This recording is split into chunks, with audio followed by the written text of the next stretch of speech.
Greetings and salutations. Welcome, welcome. Come on in. It's another edition of Revolutionary Hoodoo, New Orleans Voodoo Secrets and Recipes. All is truly and indeed a blessing. If you can just see beyond the veils, welcome, welcome. We're going to talk about spirit and spiritual phenomena today. Spirit and spiritual phenomena. So come on in. My mics are open at area code 845-277-9143, 845-277-9143. Remember to press the number 1 on your telephone keypad, and I will be glad to bring you into the conversation. Of course, you can follow the streaming URL. The show will go live in 5 seconds. 4, 3, 2, 1. Love Talk Radio. You can follow that streaming URL at the bottom of the screen to come on in with your webcam and your mic and be a part of the conversation. We certainly do appreciate you.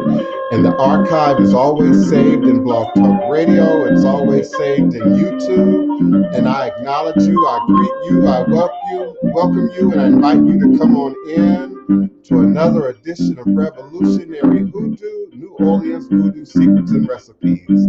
All is truly and indeed a blessing. If you can just see beyond the veils, greetings and salutations. Welcome, welcome. All is a blessing. Welcome StreamYard, welcome Facebook. Welcome Periscope.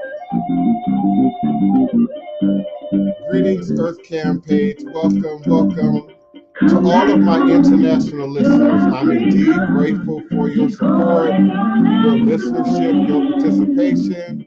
Thank you, Belgium, Australia, the UK, Canada, the US. Of course, I'm grateful for Nigeria, Niger, and Cameroon, and Ghana, and Democratic Republic of Congo, and Brazil, and Argentina, and Dominican Republic. Come on in, Dominica and the Dominican Republic. Come on in. Welcome, greetings, and salutations. Greetings, Esmery. Come on in. Greetings, Greg Burns. Welcome, welcome. Appreciate your consistent support, your love, your participation. Greetings, Ashley, Allen. Welcome. Come on in.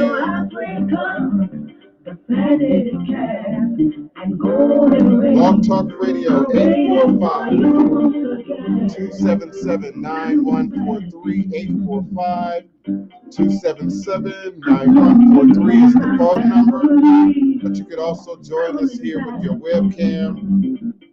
Greetings. The chat is now open in both platforms, StreamYard and Blog Talk Radio. Greetings and salutations. Welcome. Thank you so much for your participation, for your listenership, for your support. Indeed, I'm grateful. Come on in. Where are my co-hosts? Come on in. Greetings this Wednesday, June 2nd. Come on in. All is a blessing.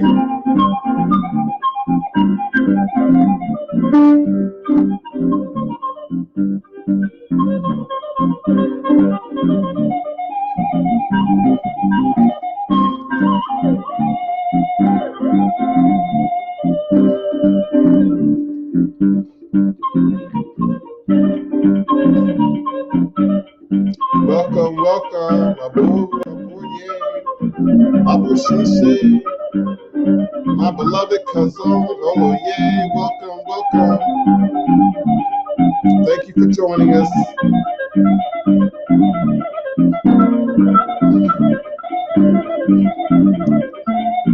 Greetings and salutations. The flutist, welcome, beloved, welcome. Come back home to Africa. Come back home. Come back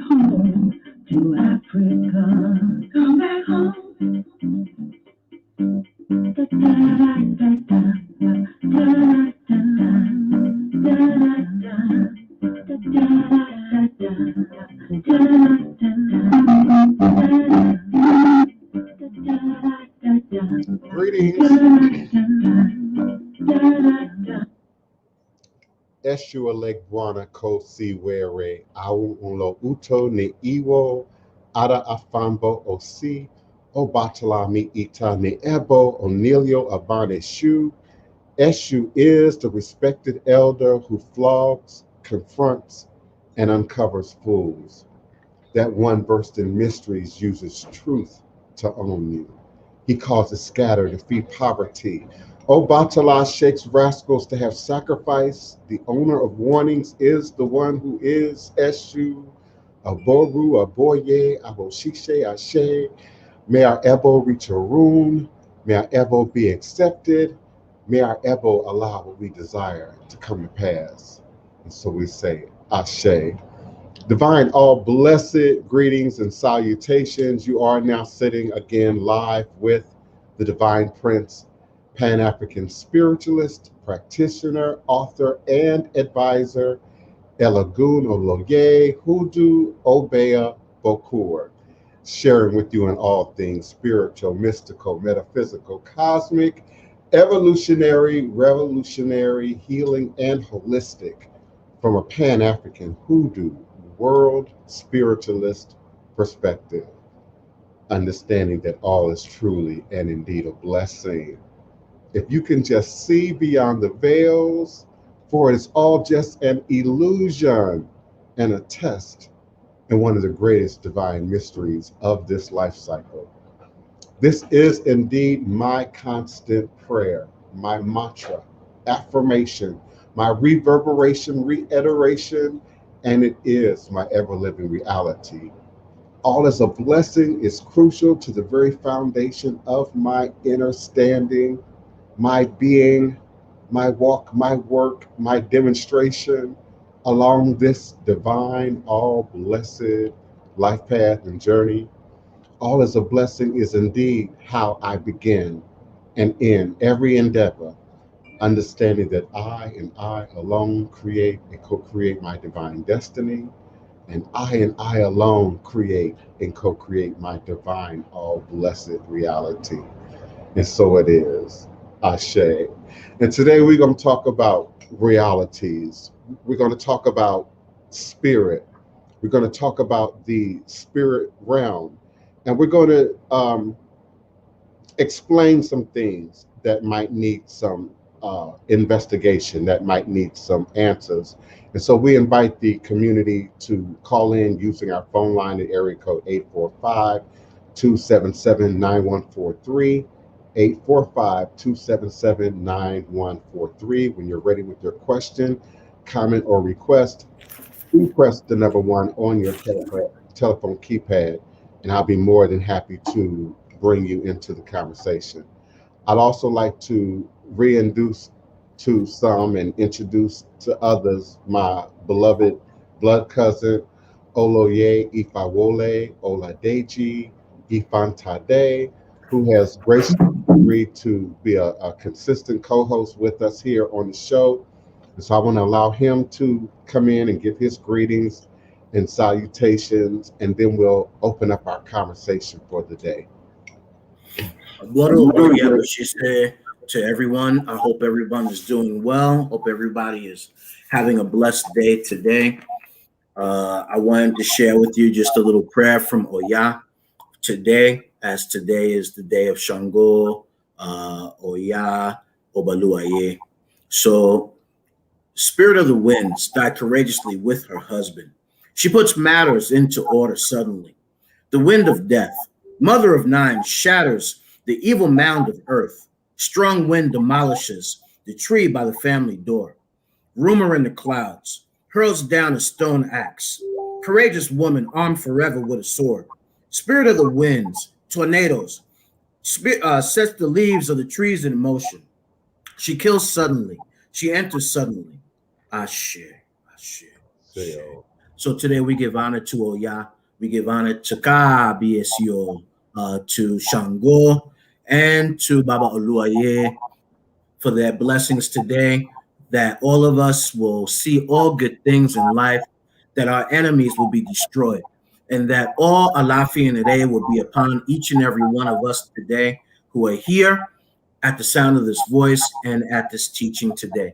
So blessings to each and every one of you, and I look forward to where the show leads today.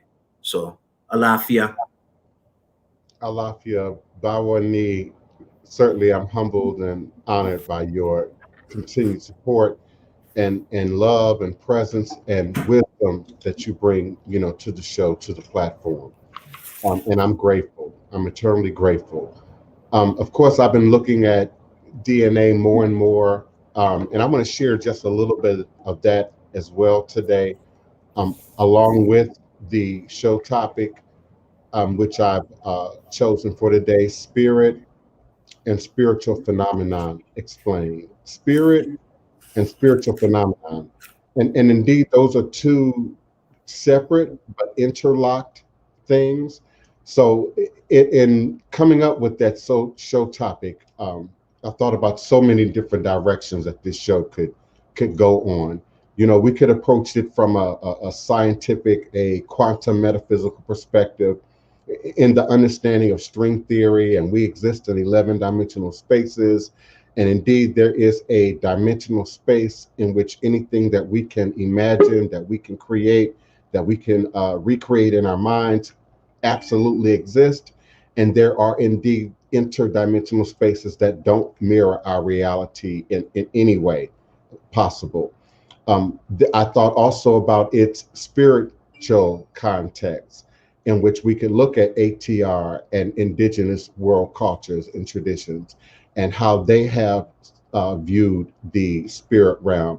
And they too see it as a interlocking collaboration between nature and humanity, and the nature of humanity, and then that which is beyond our immediate comprehension.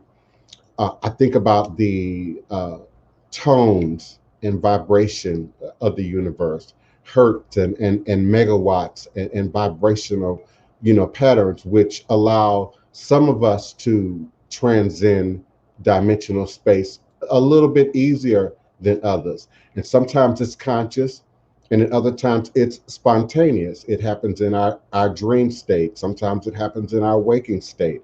But I do accept that our ability to be aware and to be in a place where we can perceive spirit and spiritual phenomenon as it happens requires a great degree, of balance. So there's so many directions that we could take a topic such as this. I want to give Otun, beloved Otun, the opportunity to come in and offer her greetings and salutations for the day. And then we're going to talk more about spirit and spiritual phenomenon and explain some things in detail today. Welcome, Otun. Oloye, DivinePrince, Baba Oloye, everyone watching, greetings, everyone listening. I am grateful to be here again today and every day, giving thanks to Oladeji for all that I have.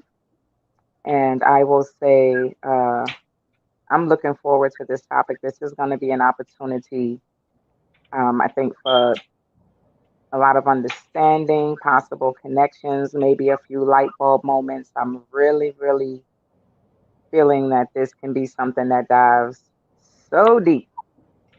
So this is going to be a very interesting topic. Also want to give thanks to my Aluo, Prince Baba Adebayo Latona, and Oloye Ifatoyin, Iyalode Egbenike, Oyebola Latona. And I'm ready. Let's dive in.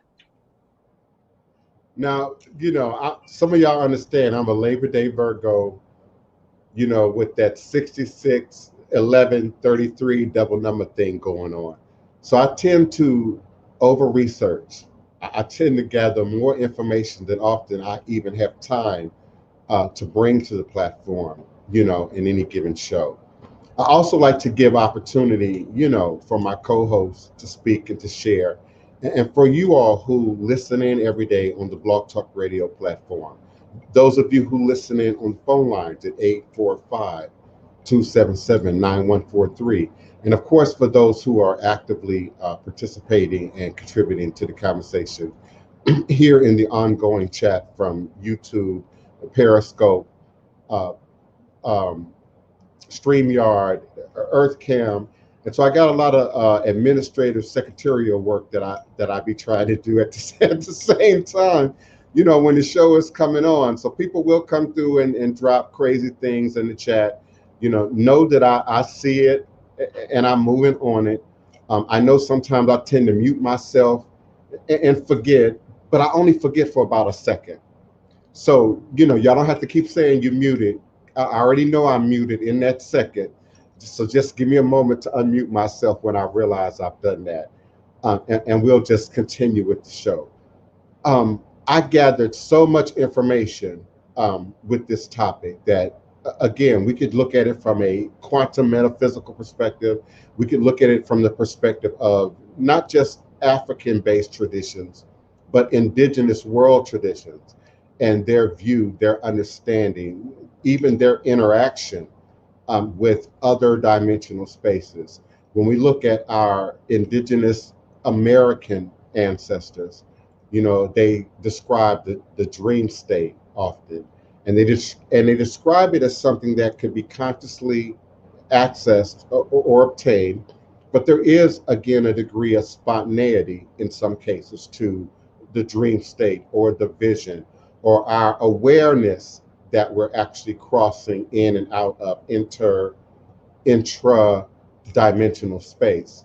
And that's why I say I could do a whole show on just the quantum metaphysical, and I'm going to try not to digress in that way.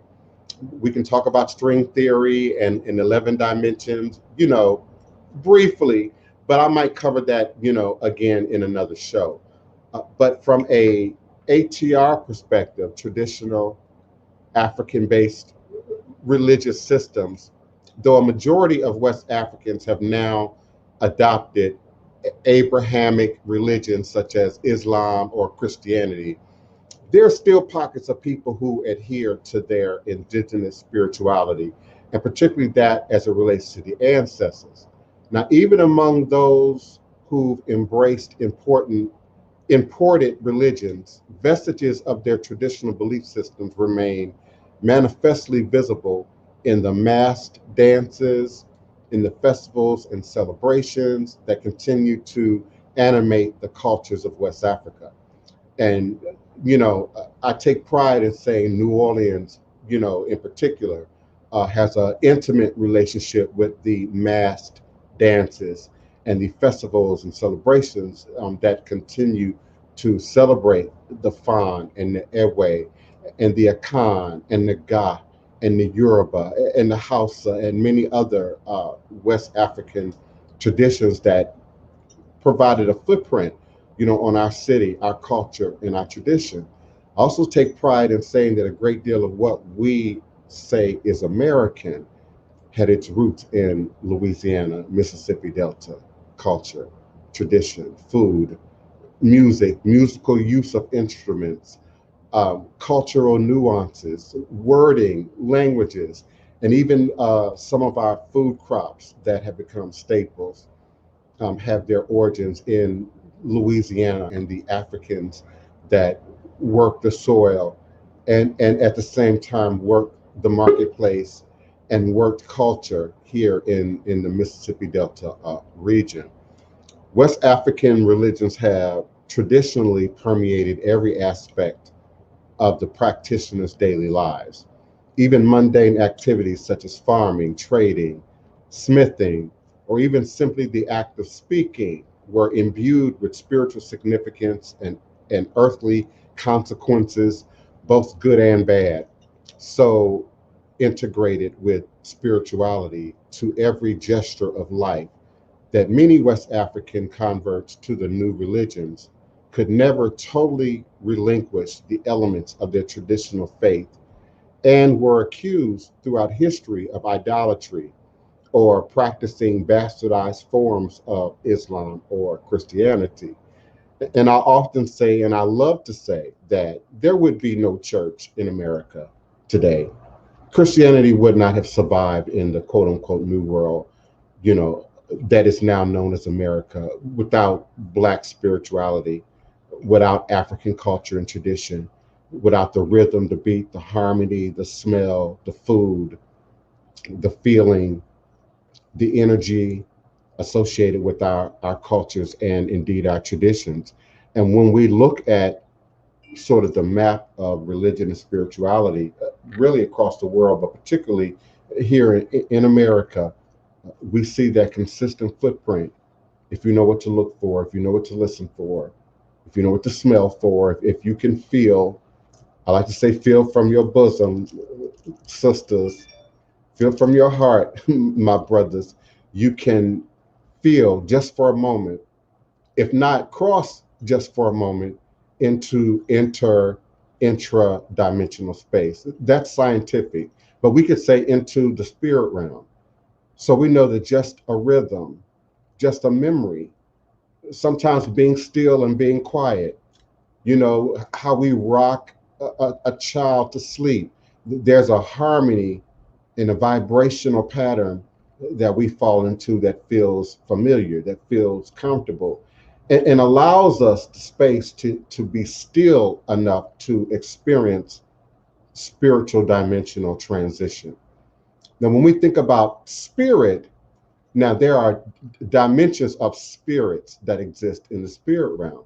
And so those would be things that are indeed influenced by Orisha, by Loa, by dead people, by ancestors, and in some occasions by extraterrestrials or other interdimensional beings, sometimes ourselves. Again, within the realm of this 11-dimensional string theory, there's a reality that mirrors my best interests. That's very real. It just exists in another dimensional space. There's a reality where my fear exists, where my anxiety exists, and those things that I might harbor in my shadow work exist, and they are real within that dimensional space. And sometimes people who experience anxiety, who experience what they consider excessive fear, people who overtly worry, you know, a lot, are sometimes pulling in information from that dimensional space that in a particular moment of transitioning time and space, it feels real to you. People who have experienced an anxiety attack, in that moment, that experience is very real for them. All the fear, all the anxiety, your heart race, your breath escalates, you know, and in that moment, many of us have experienced a dream where you may not even remember what the dream was, but you jump out of bed suddenly, or you wake up suddenly, you know, and you sweating, and sometimes it's the falling dream, you know, where you felt like you were falling, you know, in the dream. But those are moments where we all cross in and out of inter and intra dimensional space. And in the realm of spirituality and religion, we might call that the spirit realm. So I want to open up this topic. You know, I don't want to hear you say I'm more eloquent about this topic, because I talked to too many people in the course of my religious and spiritual life, you know, even my performance life, who've had spirit interaction or even spiritual phenomena. And I probably need to clarify the two, because sometimes there's spiritual phenomenon that takes place. For instance, I've seen heaven, I've seen hell, I've seen the earth from outer space looking towards the globe. I've had an alien or an extraterrestrial interaction. And I'm gonna start with that one. Um, Back in my 20s, my early 20s, I was deeply into quartz crystal and mineral and stone. I had just digested transcendental meditation. Transcendental meditation. Now, if you Google that, you're going to find a whole lot of teachers and practitioners offering you classes and workshops. That's not what it is. There's a book that was written back in the early 70s, and it's called Transcendental Meditation. And you can still find it if once you weed through all the advertisements. Transcendental Meditation. It talks about how to breathe, how to access transcendental meditation. I can remember that it was frightful at the time to church people and evangelicals. They thought it was a gateway to demonic possession, and you were opening yourself up. Even in recent times, as recently as the last 2 or 3 years, there have been controversies about even teaching yoga at school. And you have these overtly religious folks that say, oh, you're opening up our children now to these doorways and these gateways and etc. And to some degree, there's truth in that, because you are opening up doorways, you are opening up gateways that are inherent in who we are as humanity, inherent in who we are as both animal nature and a product of the earth itself, but also something that might be extraterrestrial. And that's just a word for something that comes from heaven, something that comes from up here. And so when we look at the stories of Irumole, which my cousin Oloye is better at, the Imole, the Orisha, and even to some degree, the ancestors, we might just be seeing a different exchange of wording as opposed to saying intra-dimensional space. So we all have had these interactions. We've all have had these experiences. Sometimes we cannot explain them. Sometimes we cannot put, words to them. So I get a great deal of requests, from the community, about a dream or an experience and what that might mean and what that might suggest. And so sometimes spiritual phenomenon is a manifestation of something spiritual that might be expressing a message, or that indeed might be a footprint of some great energy or tragedy or event that occurred. So then we start talking about ghosts and spirits, and that's a dimensional space unto itself, separate from alien intervention or from Loa or Narisha intervention. So with this 11-dimensional string theory notion, we really have the ability, and I say it every day, the possibility and the ability to create and recreate the reality that mirrors our best interests. That reality is already present in another dimensional space. Our goal is to pull that in to the reality in the present moment in time. Sometimes spirit shows up, yes, if there might be a problem or an imbalance, but again, a message that's being conveyed. That there's often a reason, there's often a tone, there's often a vibration that's being expressed. When we have these experiences, that I strongly suggest journaling, and sometimes over time, we're better able to sort of put those pieces together. So I want to open the mic, please, to someone else. I've talked for 27 minutes. Okay. So when we look at nature, we're looking at what I find as three things. Nature is that which is within us, but we're also looking at netter. So some people will call it netter. And netter then is in essence the God within. So metu netter, right? We're speaking about all those things and the elements of the creator, but sometimes we have to look at netter and nature, wisdom of nature, Ifa, wisdom of nature, the wisdom of the God or the divinity within ourselves that allow ourselves to manifest and transcend to a higher realm of being. When we're talking about the wisdom of nature, we're talking about then we look at the Orisha, and we look at the Orisha as their own dimension, as their own place. And then our goal is to live the life in alignment with that which the Orisha lived as they transcended to a higher realm of being.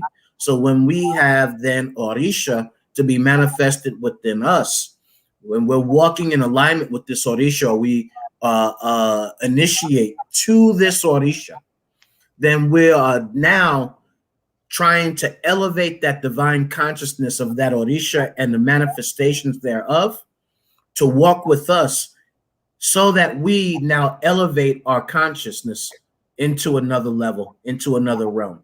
So then now we're looking at what are the elements What are the sacred elements of these Orisha? What does Oshun manifest in us? What does Olokun manifest in us? What does Ogun manifest? What does Obatala, what does he manifest? Shango, Oya, Aje, any of the Orisha. There's Obalua, just any of the Orisha. What do they manifest in us? What is it that spirit is calling within us that we need to connect with the Orisha to bring that to a different and a higher vibration within ourselves that allow the sacred nature of that Orisha to manifest within our lives. So nature, the wisdom of nature, the wisdom of the divinity within us that allow us to elevate our conscious. And as such as well, when we're looking at Orumile and the difference of Orumile with the Orisha, the Orumile, of course, being the emissaries brought down or sent down by Olodumare for the development of creation here. And then, of course, the Orisha, the ones that walk this earth and they are said to have done such great work, embody such great things within them that they will transcend it to a higher realm. Some in some other faiths will call it sainthood or whatever the space might be. But what within us, we are a walking divinity. So if we are a walking divinity, then we are a walking essence and manifestation of Olodumare within ourselves. And these Orisha then bring out the embodiment of these aspects to allow us to live a better life. The Orisha want us to live a better life. So then when we're doing this work with the Orisha, it is in essence to connect deeper, to elevate, and to bring the blessings from those Orisha, from that energy out. But when we look at Orisha, we're looking at Ori. Ori is the first three letters of Orisha. So therefore, the true nature is that which is divine in our Ori. And our Ori is that vessel that our destiny is manifested in. It is the Orisha that we were born with. It's the Orisha that is most important. For when you are not in alignment with your Ori, then you're not in alignment with anything else. So let's look at nature at this, at the spirit. Even the term of spirit. What does it mean? Voodoo means spirit. So you have Voodoo meaning spirit. You have Ifa meaning the wisdom of nature. They're both saying the same thing in reality. They might go about some things differently, but in the end of the day, as spiritual beings living a human experience, then we are then in all in alignment with our spirit and how we address it, how we manifest it, and how we embody it, how we delve into it, and what is our willingness and our sacrifice to walk in alignment with our highest destiny.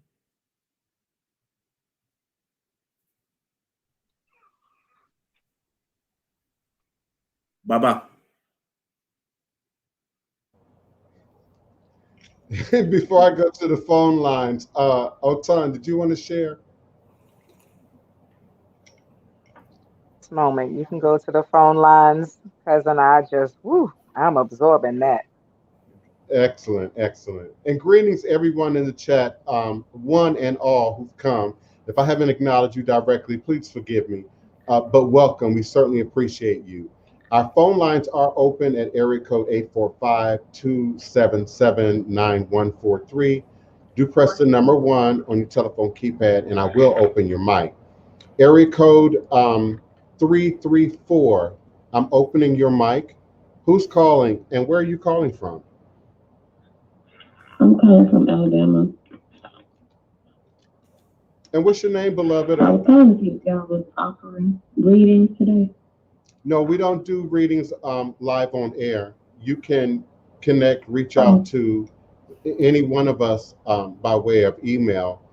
We would be more than happy to assist you. But readings are really too personal to do live on air. I've sort of learned that the hard way, over the years. And so I stopped doing readings on air. Sometimes things that you don't want to talk about, sometimes things you're not ready to explore, gets opened up live on air, to an international audience. So we just invite you to continue to listen and indeed participate. And if you have questions, or even comments about the show, subject matter, we'll be glad to, offer you the mic. But you are using the Blog Talk Radio platform. So if you go to the show page at blogtalkradio.com/the-divine-prince, you'll see a list with all of our emails there, right underneath spirit and spiritual phenomena. Thank you, beloved. I appreciate you. Okay, thank you.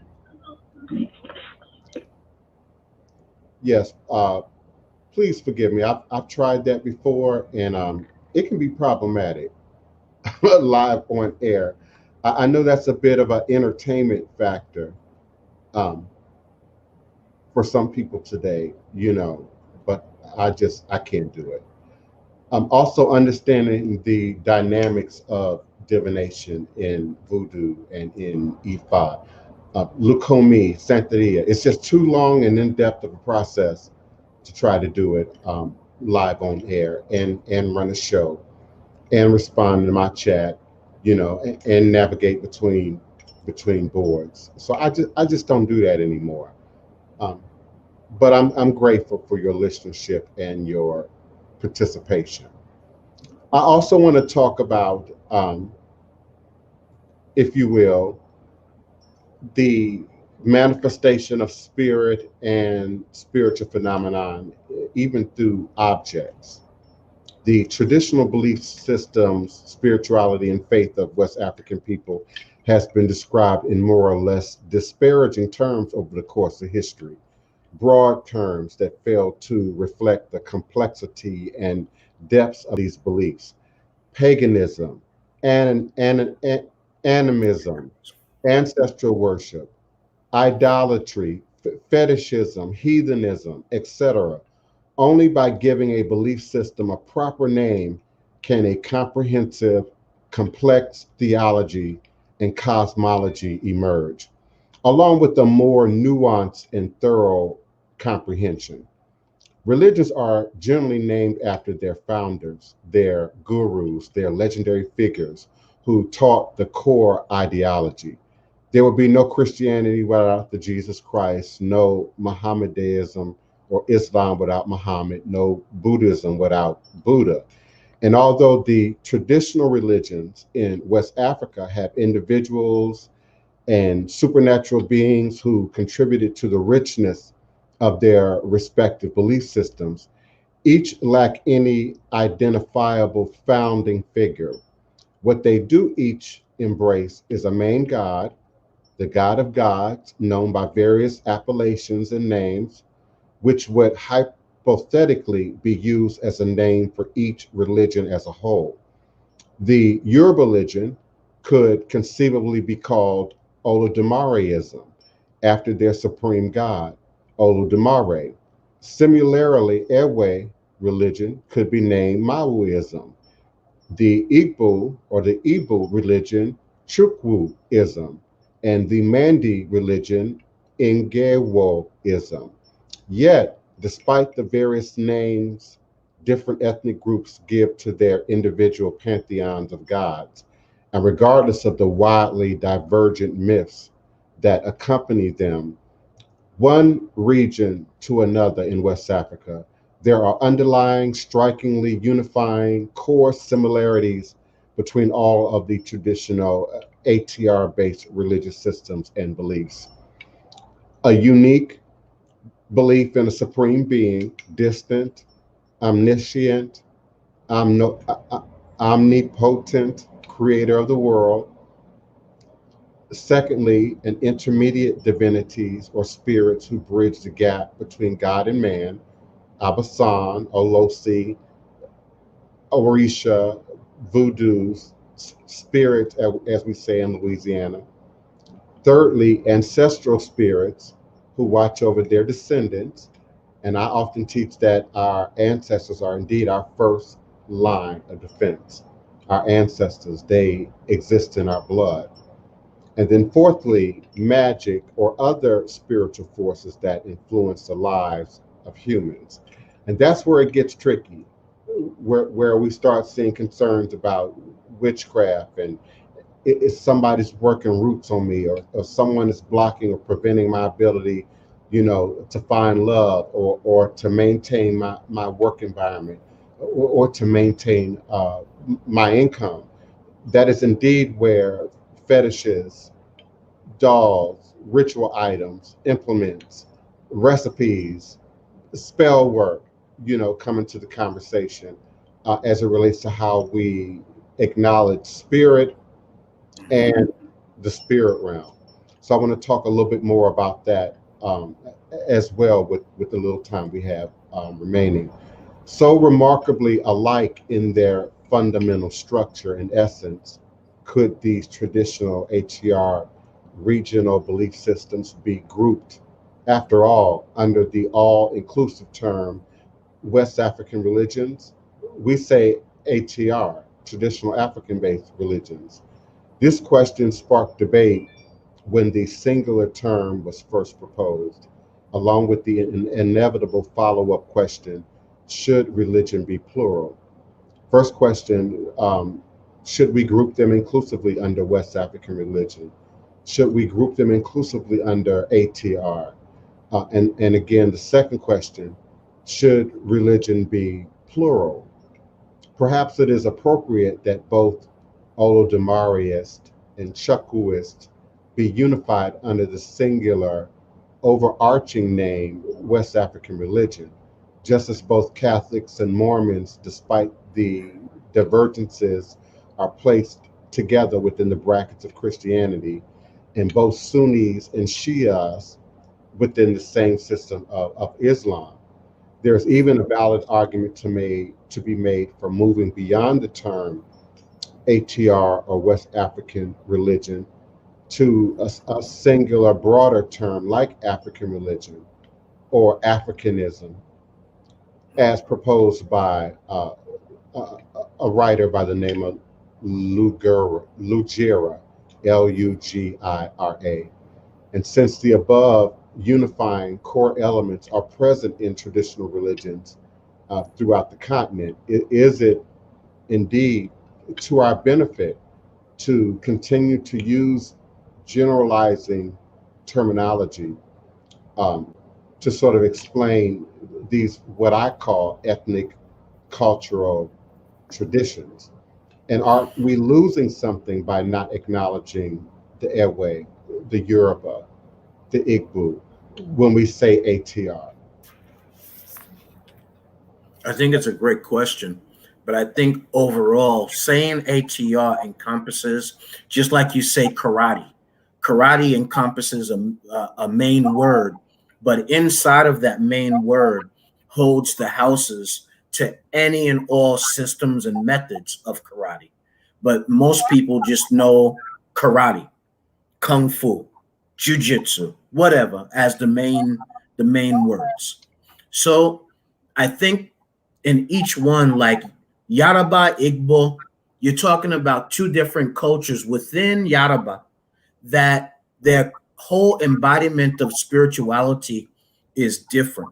While they might express, of course, Chukwu as being the god there, Olodumare being the god for Yoruba, the way that they go about it in their path, in their journey, is very different.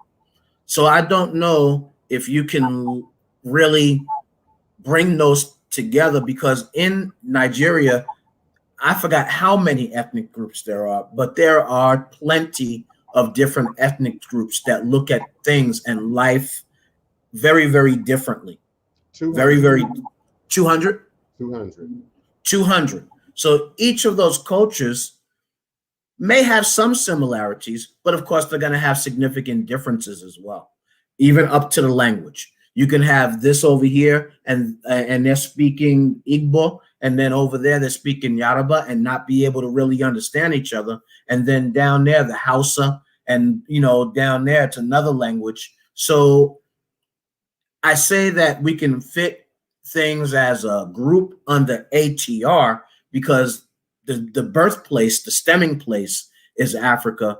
But other than that, I think each one has their own individuality to a unique point that makes that their own entity to be called whatever name that they're called by.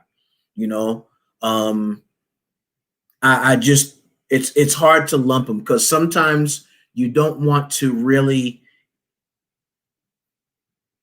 if you look at Christianity, you look at Islam, and you look at Ifa, you look at Igbo, you look at these traditions, each one has their own separate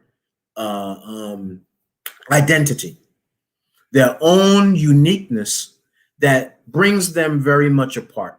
I think that the thing that can link is principles. There are certain principles in each one of the traditions that allow for us to therefore be able to communicate if people are open for communication. So if my principle of life is similar in this realm, let's say in martial arts, we have 5 different martial arts: karate, kung fu, jujitsu, whatever else. Each one of them have common principles, but exemplified different. So I would say that spirituality has common principles that may be exemplified uniquely in each one of the traditions.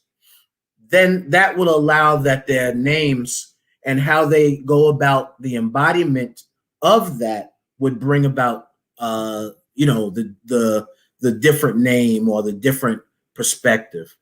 But sometimes we have to look deeper, and we got to look at what's in a name. When we look at Islam, from the state of the name, it is doing the will of God, right? The will of God. That is the embodiment of Islam. A Muslim is one who is willing to do, one who does the will of God, right? That's a paraphrased definition. But in essence, doing the will of God, submission to the will of God, one who submits themselves to do the will of God. That can encompass many, just by the very definition of the name. But then going into the tradition is where you become different. You got 5 prayers a day. You have the different viewpoints from maybe Sunni to others, and then the nation has their own viewpoint. So therefore, the very name, though, the name Islam can encompass all. I've heard the minister say many times that, he doesn't want to be labeled per se as just this. He wants to be a child of God. So when you look at Islam, he often says that Christians can be labeled as Muslims because if they're submitting themselves to do the will of God, then they're following the very definition of what Islam says. But cousin, then how does that affect spirit and spiritual phenomena? Now, I've had an extensive history with Muslims, and they don't talk about spirit or spiritual phenomenon a whole lot, not out loud. They're aware of jinn. We know that the Quran speaks of jinn and other disembodied or otherworldly type entities and phenomenon. Like Christians, many of them believe those, events happened in the past, somehow happened in antiquity, but don't necessarily identify them or recognize them today. But they also share, a commonality about how they perceive what's wicked, Yes, what's evil. yes. Even the conversation of exorcism is still one that's prevalent among Catholics. particularly here in Louisiana, are indeed still churches, in particular, groupings of priests and practitioners who actively perform exorcisms, even today in 2021. So, I think, again, there's a vibrational pattern that people can fall into that is just religious. And the whole world is just religious and based in the reality of their book, for so to speak. But when they experience spiritual phenomenon or even spirit, sometimes we lose language for that. We don't see that being sort of spoken to outside of, say, mediums, psychics, voodoo practitioners, fortune tellers. We don't hear that as much taught, instructed from within the bodies of many of these organized systems. Now, I lived with some Sufis for a time in my teenage year. It was very different with them. They were very much aware about spirits and how spiritual phenomenon would take place. Sometimes we would go out in public together, and weird things would always happen when we were together. Spiritual phenomenon. Then encountering a spirit, someone who might otherwise appear to be intoxicated or mentally challenged, who would then suddenly break out into a conversation or a particular language, and it would be well organized, well structured, almost like the scene out of Exorcist. Now you're dealing with a spirit. Yes. In my younger years as a practitioner, I was asked to clean houses, and particularly houses that might be haunted or have some kind of poltergeist activity or have some kind of demonic activity, which is the main concern that many of the people that sought me out to clean these houses would be looking for. So I did that in Chicago. I did that in Milwaukee. I did that in Los Angeles.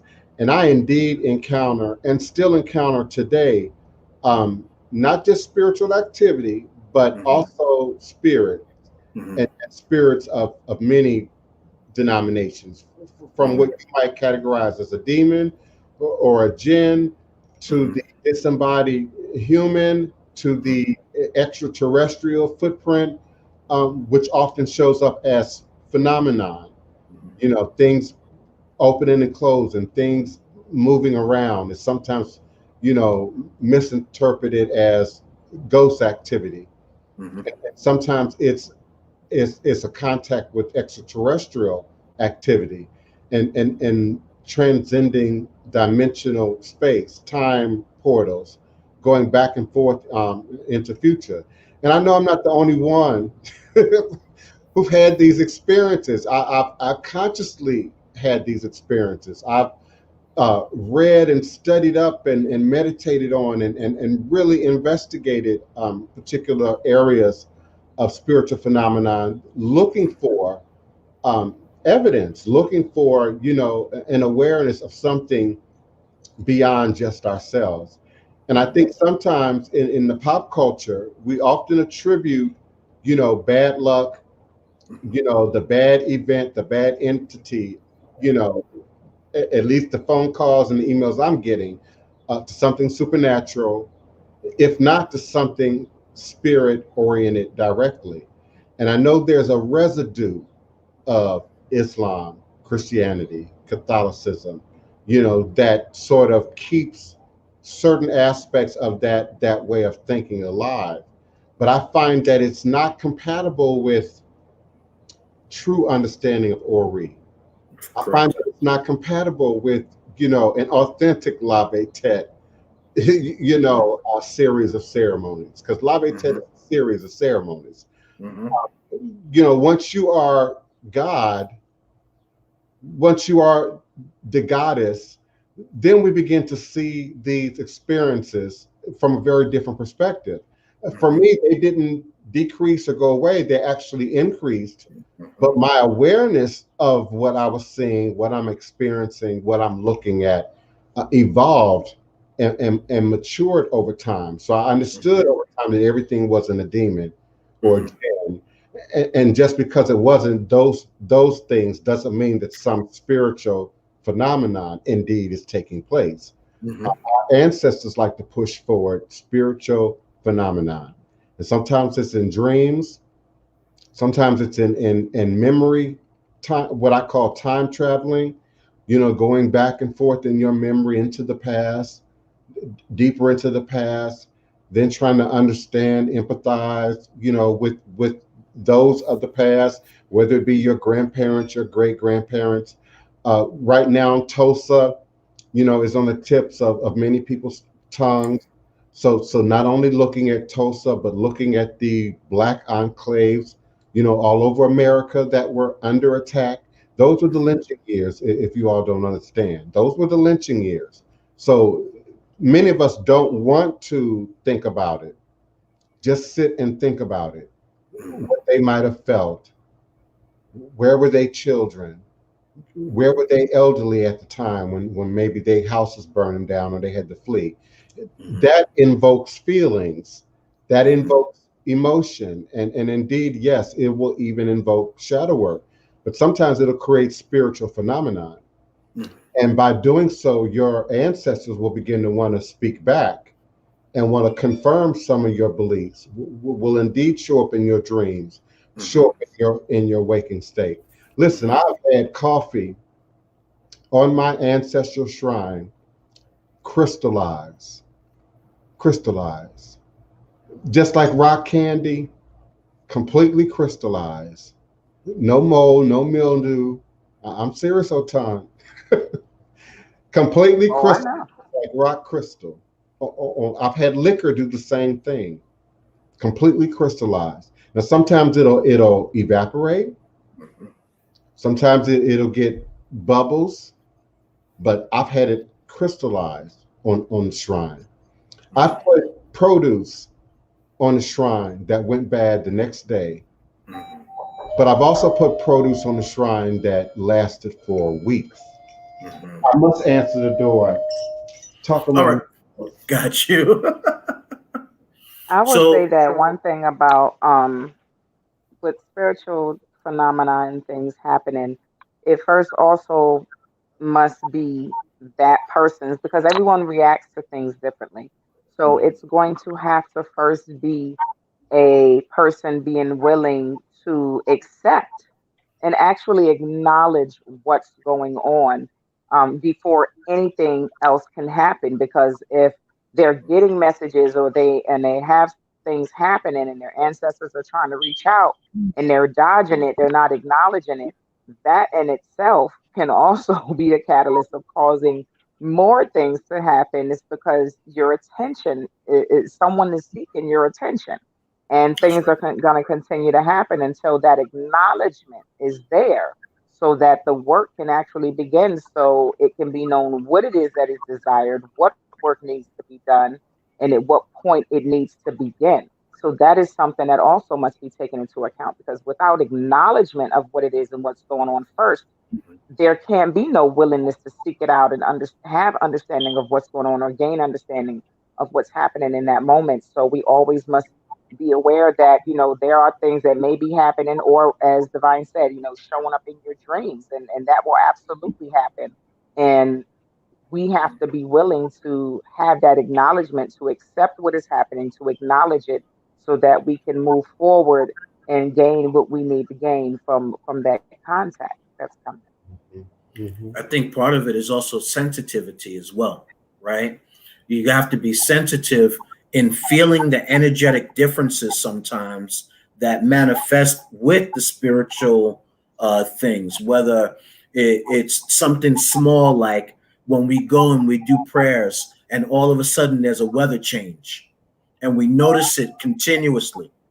We know then that spirit is with us, right? Or we go and we've completed doing some work and it begins to rain. In some instances, in some realms, people say that when it starts raining after doing that it's fully accepted and God is crying out of joy, right?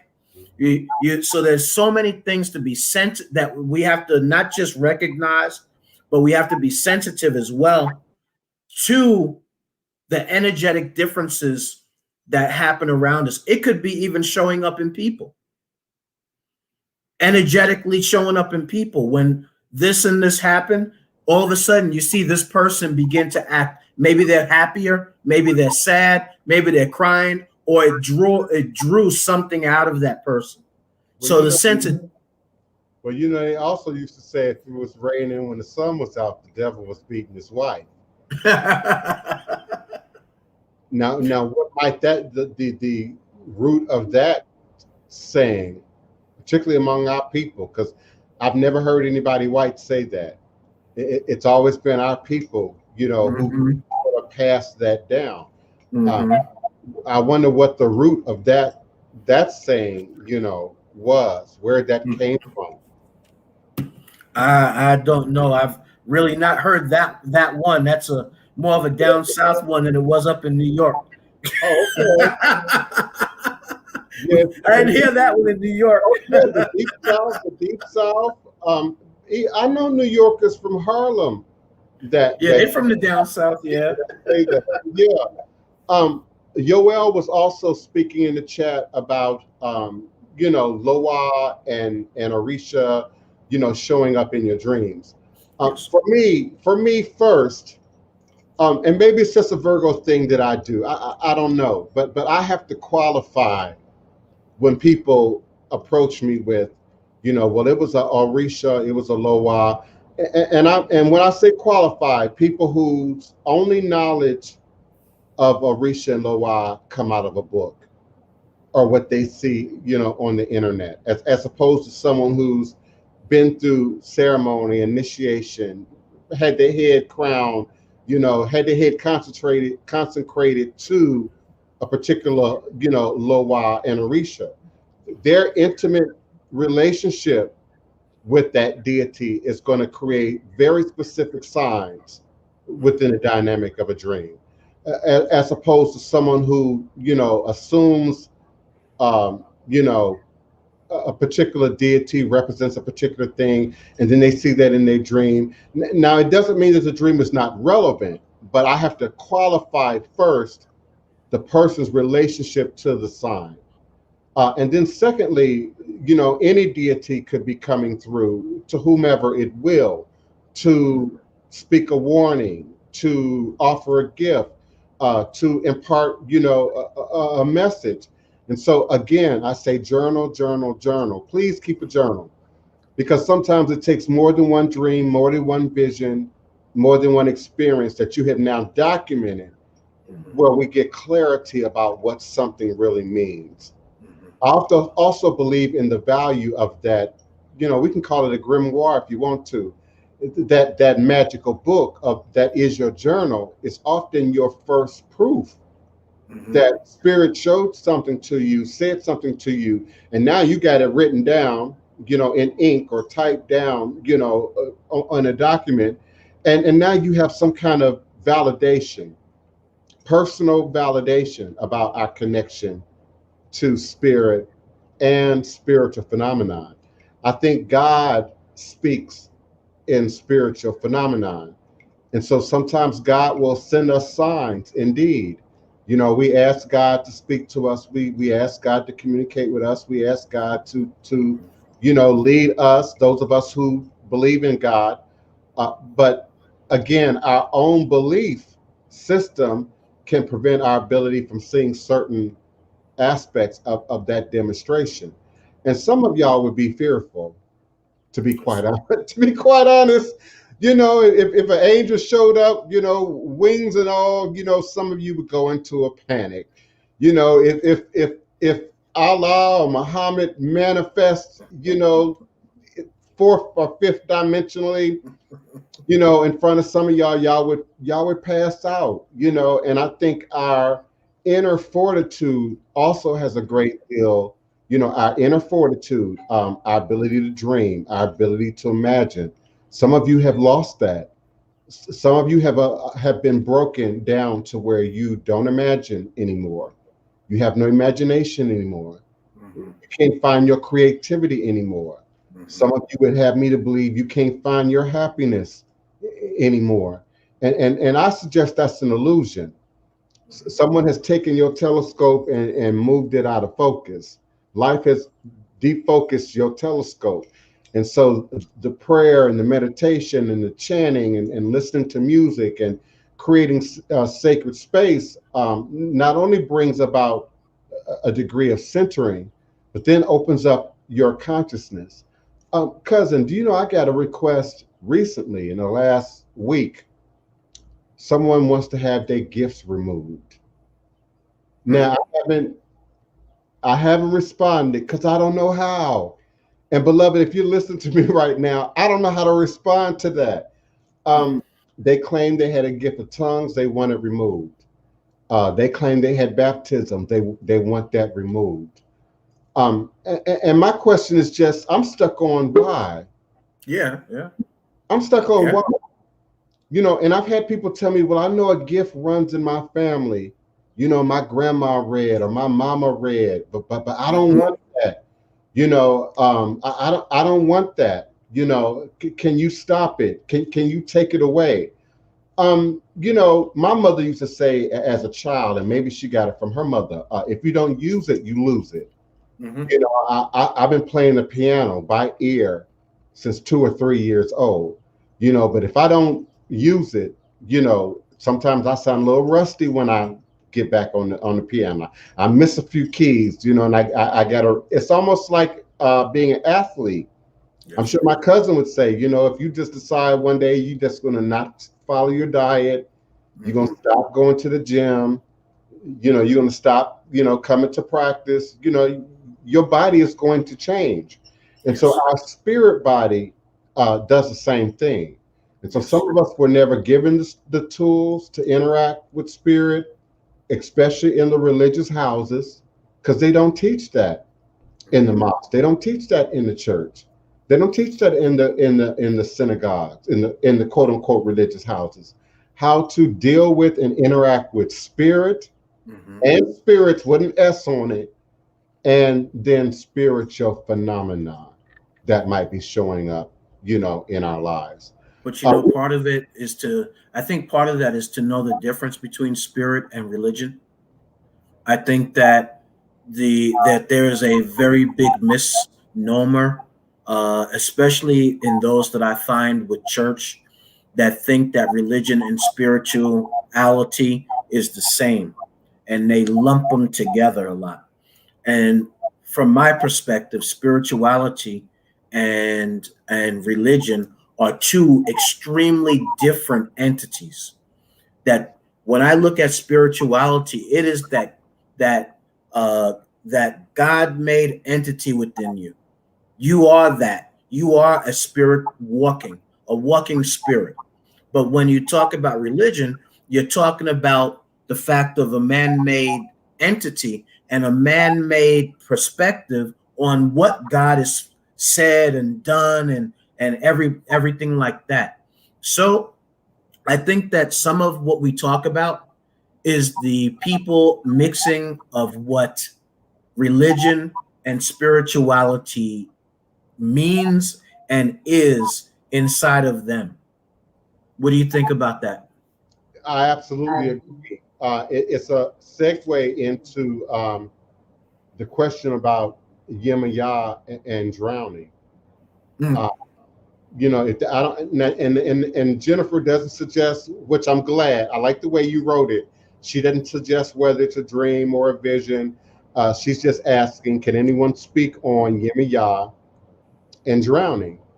And the first thing that comes to my mind is Olokun and access to the deeper consciousness. That, and you know, we might have, for some of us, it might be that in past generations, we've had others that have had bad encounters with water. I know in some, we have taboo. Some of us have taboo for even entering in and going swimming, or especially going into the ocean, any of that at the beach. I know people don't cross a bridge in a car. See? Right.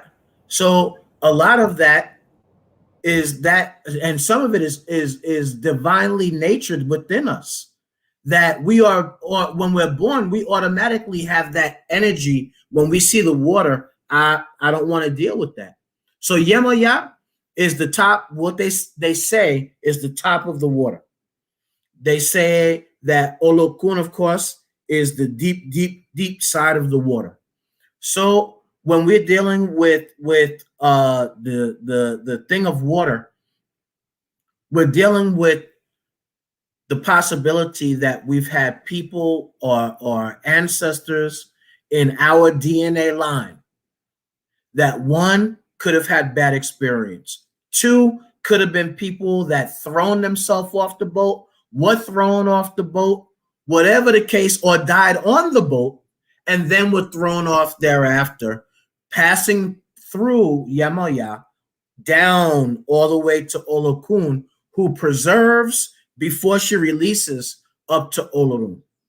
So I think we just have to look at things, from a very diverse perspective when it comes to that.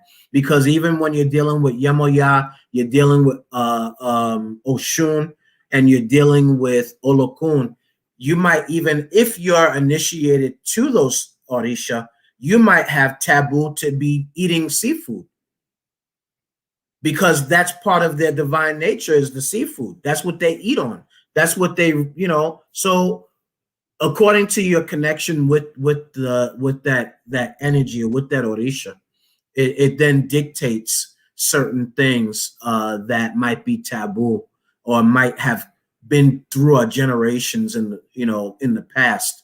And now for us, we're reliving some of that energy and that fear, that trepidation, all of those things in regard to dealing with that Orisha. I hope that makes a little bit of sense.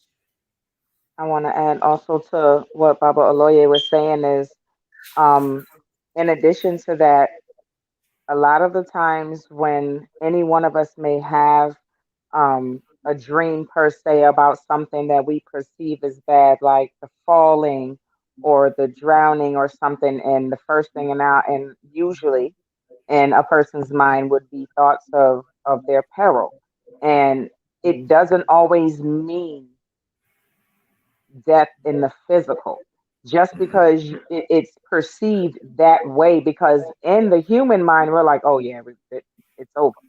It doesn't have to mean, it could be the end of a cycle. It could represent the end of a cycle, or the end of a certain situation. It can be any number of things. But please keep in mind that when you have those experiences, or when you have those type of dreams, it doesn't have to be in the physical as you see it. It can mean a lot of different things. So it's always good to seek out someone reputable that you can speak to, that can help guide you in those areas, so that when you understand what you're experiencing, and it doesn't promote the illusion of fear.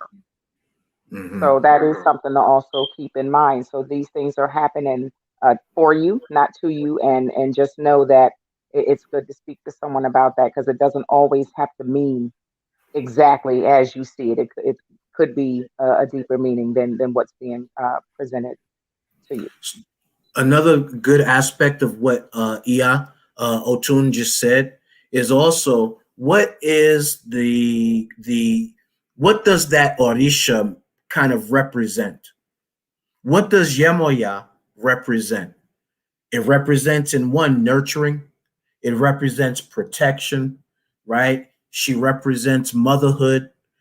Look at the aspects of what that Orisha represents, and see in those aspects what maybe you need to do, or you need to be changing, you need to be looking at, in order for, or what you're not doing for yourself in order to change life for the better.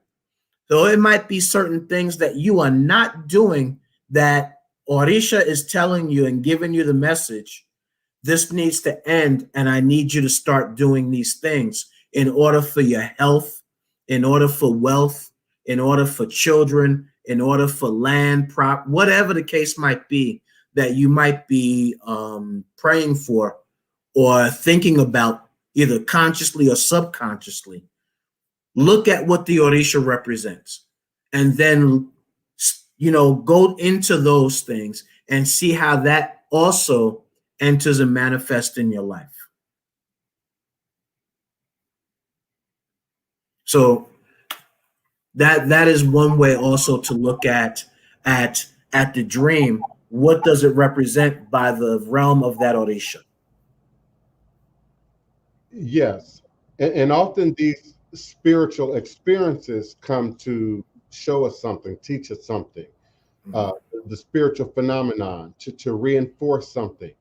And as my cousin said, it could be a violation of a taboo, particularly for someone who has a relationship with a particular a deity. But when people, sort of randomly have these experiences, they're often speaking a much broader message of change or transformation, or even sometimes warnings. Learning to discern voices. I hear more than one voice, and I can discern that of God versus that of a spirit, a Oloye, a Orisha, versus that of the dead. It's become sort of popularized to say I hear the dead people, but indeed I hear dead people in certain environments.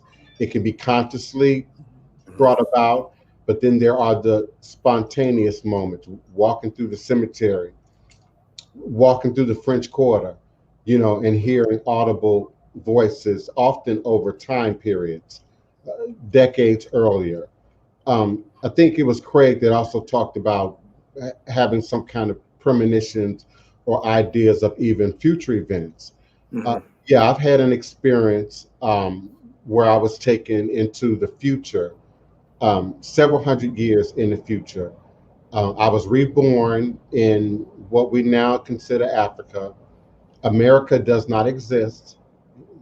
Any idea of the third world and destruction, my visions validate that. So there will be a point where America will not be here. It'll be uninhabitable for quite some time. And then I'm reborn in the future in the continent, sort of in an enclave. At this point in the future, they are very familiar with spiritual gifts, psychic phenomenon, and so children are now sort of being separated by vibrational fortitude, by vibrational patterns. So children with particular gifts in this future that I was shown are housed together, are educated together, and then are sent out to other regions of the world to do very specific jobs. So I've seen the future. I've had alien contact. I think that's called of the fifth dimension. There's a list of dimensional contacts that you can have with an extraterrestrial. And so I've been transported.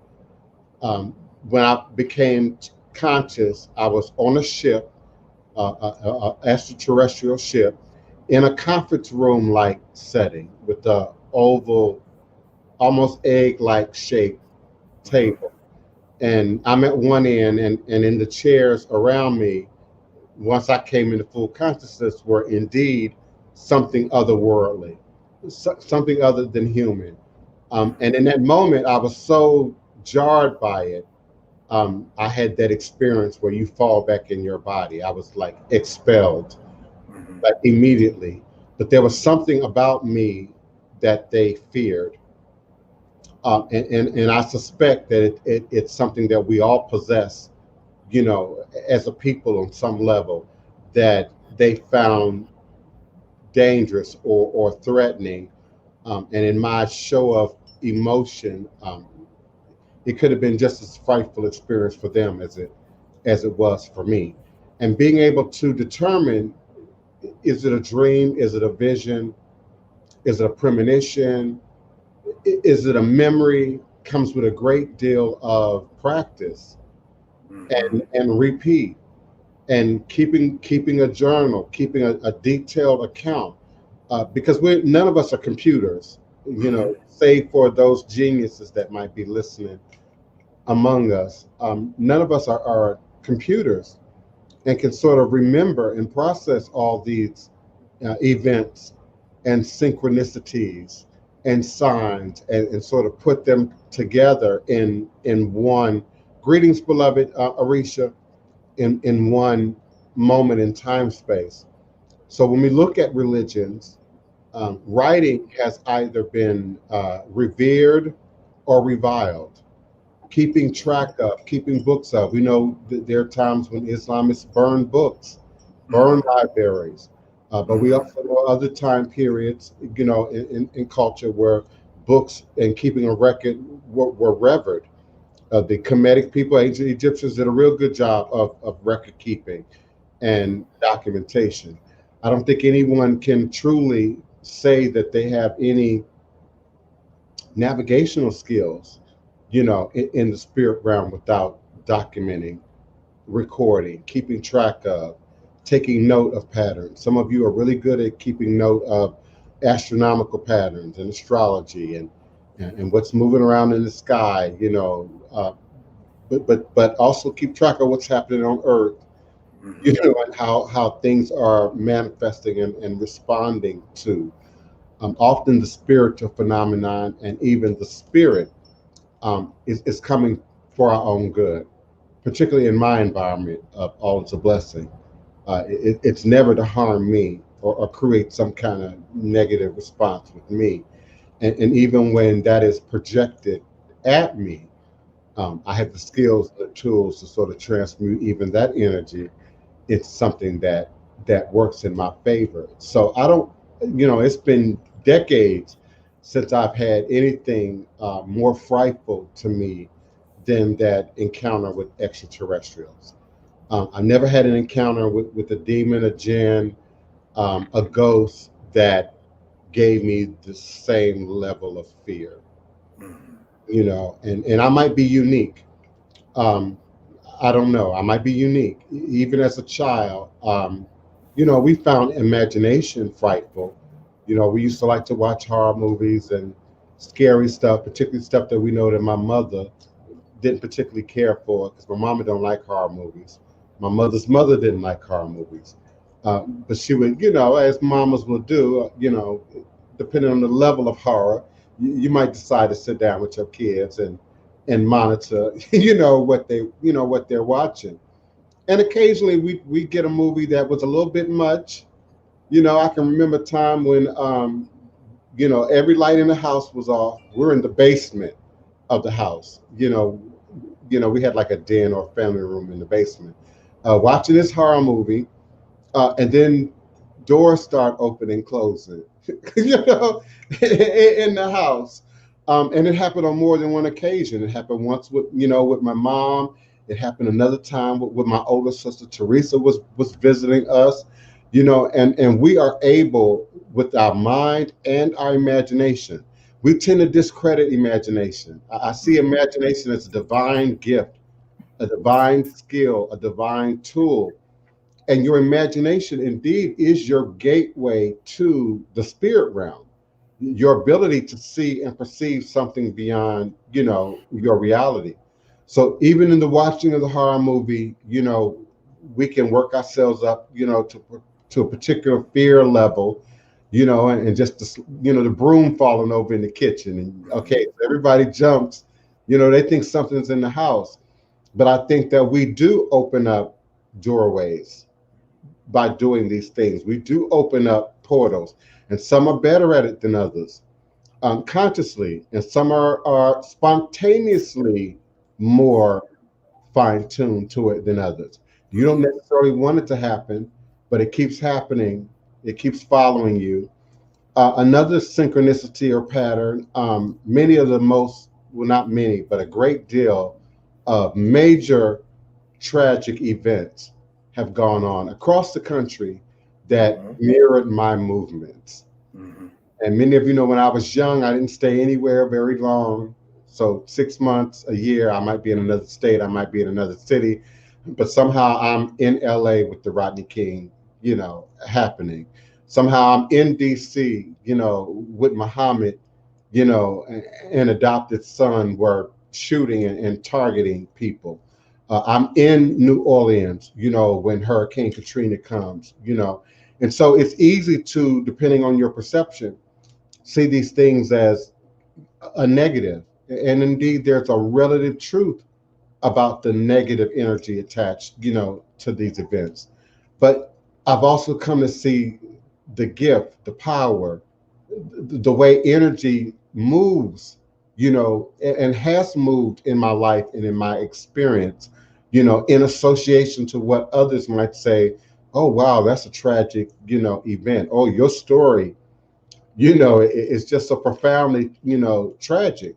And without my story, without those experiences, without those events, I indeed would not be who I am in this moment in time space. I indeed would not be here, to be Divine Prince and Voodoo Chief and Medicine Man, and provide a service in a way that I could assist people who are experiencing spirit, movement, and spiritual phenomenon, in their lives at this moment. Sometimes we're under pressure, things get bad, health, relationship, career. To some degree, we've all been sort of forced through a funnel of truth in the last year, by way of the pandemic. It's something about pressure, heat and pressure, that creates the diamond. That is humanity. It's something about us being under intense pressure that can often bring out some of our best skills and abilities, or even shine light to some of our skills and abilities, which we overlook or neglect or don't see in the routine, as routine as some of our lives are, every day. And so it's easy to sort of walk around in life monotone and not in stereo, and now not in digital, and now not in, what is it, 5G, and miss some of the messaging, miss some of the imagery that ancestors are trying to demonstrate for us, God is trying to demonstrate for us, the Loa and the Orisha are trying to demonstrate for us. And some people believe even extraterrestrials are responding more to us now out of urgency, out of desperation, the constant threat that we might blow ourselves up. What's going on in the Middle East and in Israel and among the Palestinians and the Jews and the Christians and the Americans, for that matter, who are deeply involved in that mess. Some say that, that power and technology that we now have at our access mirrors times in history like Lemuria, like Muir, like Atlantis. And in all those legends, it is said that the misuse of power, the misuse of energy, the misuse of magic and vibration led to the downfall of those civilizations, according to the authors, according to the historians. So we all live in and experience spirit each and every day. We all live in and experience spiritual phenomenon each and every day. But to what degree your third eye is open, to what degree your Ori is open, to what degree your heart is open, because your shadow work can prevent you from seeing spirit, can prevent you from hearing spirit, and we force, the ancestors to really do cartwheels and acrobatics and set shit on fire and push us over before we hear, and so spirit phenomenon can also be fostered by that inability or ability to hear. And so some of us are real sensitive, and it don't take much for me. I'll often hear it, smell it. I ain't got to see it, but often I will, but it don't take much. And then others, you're a little bit more skeptical. You want God to show up in flesh and blood and then perform miracles and doesn't that magical book say that? In the last days they'll ask for miracles and such, and they'll want some kind of magical demonstration, when we've been living the magical demonstration all along. Mm-hmm. I mean, if you don't understand this whole mix of spirit and flesh and humanity, and this is magical. You know, according to the numbers, we shouldn't be here. According to the numbers, this planet shouldn't be positioned at the exact angle to get the right amount of sunlight, to not burn it up, to not burn up what water we have, to allow humanity to flourish. And we're foolish enough to think it's an isolated event. We're foolish enough to think that it's just us. You know, I like to say just us in place of Jesus. I like to say just us. It's really just us. But we are God. We are stardust. We are having an inter and intra-dimensional reality each and every day. Some of us are just more surrendered to it, humbled to it. I think I was taught Islam meant surrenderance to God, you know, a certain degree of prostration and humility, you know, before God. And that has its place, you know, in spiritual growth. But then there's also a place of just, as we mature, just being now aware, you know, that God or the goddess speaks to whom they will, through what they will. And so too will the spirit realm speak. And it's not always to frighten us, to scare us, you know, to create negative, you know, consultations.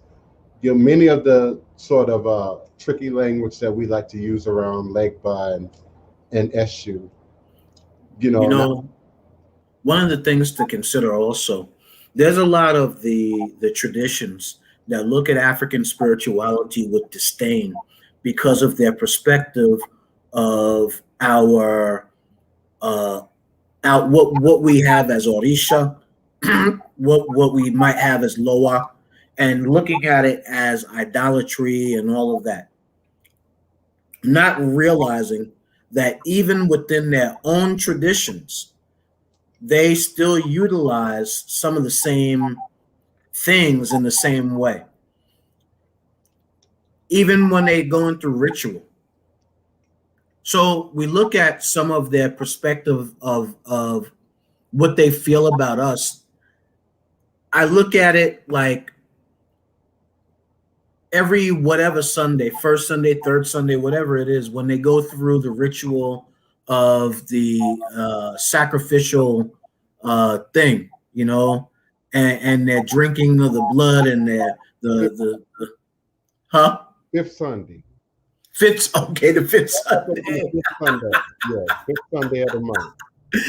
And what they do with that, and they're taking of the blood and the body, the flesh, and all of that.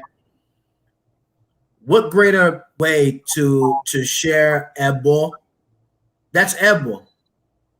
It's straight out Ebo. You are honoring the Ebo that Christ made in regard to his people to change and to build and to whatever the case might your thought process might be behind it. So I think and even when Christianity, when we're and Islam, when we're talking about the whole thing of ancestral veneration, it is my particular belief. Yes, Orisha communion. That's correct. Hi, cousin.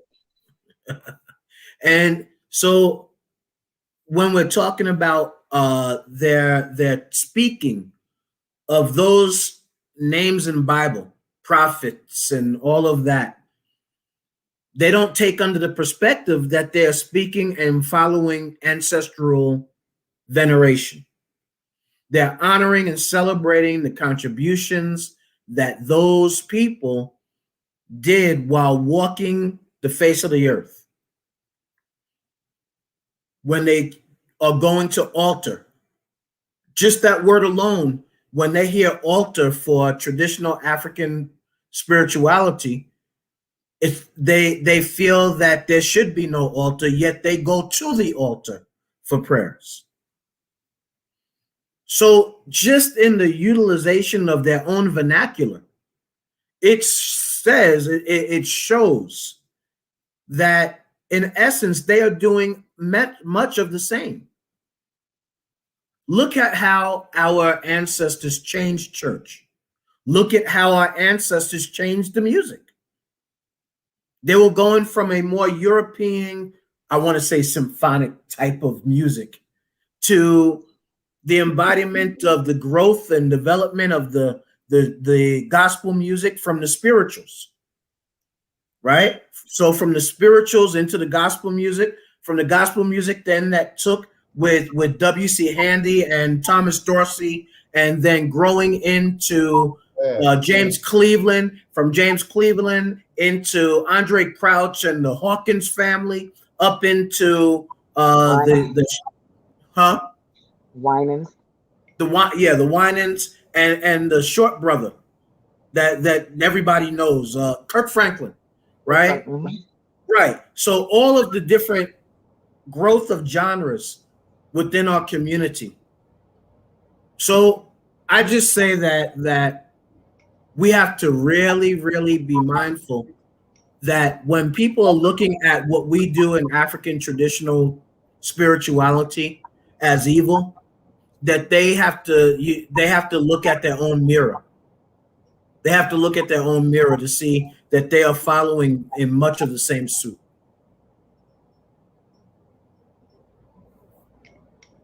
Exactly, Orisha. She said, when I was a little girl in church down south, they used to sing a song, "The Power is in the Blood." And I remember even here, my mother being in church, they absolutely would sing that song because it would be, there's power in the blood, there's healing in the blood. Anything else they would speak of, you know how they would change it up and remix it in church. And everything was all about the blood. And that is that, yeah, and that we know what that is. We know absolutely That was what one. that is. Just like they catch the Holy Ghost and That was run around someone. dancing, and it's, speaking in tongues and bum stickety bum, and then, and that's what they doing. We know what that is. We know what that is, and that's where the mindset and the acceptance and comes in at. That's where that comes in. Something that I experienced early on as a child that felt voodoo to me. I'm talking about 5, 6, 7, 8. Before I have words, before I've been to a few museums, before I have any real language for voodoo or magic, just on an empathic level, so the air and the electricity in the room would shift when they would go into that song, and it didn't cause me fear, but it caused me anxiety because of some of the things that Otun just said. People would lose themselves. People would indeed go into the shout, go into the trance. And even as a child, I understood that everybody that was shouting wasn't shouting down no Holy Ghost either. I understood that even as a child. Some of those shouts looked religious to me, felt sacred to me, but some of them people shouting didn't. Some of them speaking in tongues didn't feel godlike to me. And some of them felt possessive, felt more like a possession. We were taught in the Black Spiritualist church and then in the Evangelical Christian church that the devil sit on the front pew. Many of us have heard that, but what do that mean, the devil sitting on the front pew? That means he can speak tongues better than you. He can recite the scripture better than you. He can play God and godly and Holy Ghost better than you. And as a child, I understood that sometimes he would mock the process. And you'd have that one that would start that shout, and you come on now, Otun, you know what I'm talking about. You just knew in your flesh that wasn't God. What's she doing? That ain't God. Clothes coming off. Just yeah. Y'all seen it. Y'all seen it. But even as a kid, I didn't have the words for it. But that was the point in the service, and Orisha, particularly that song.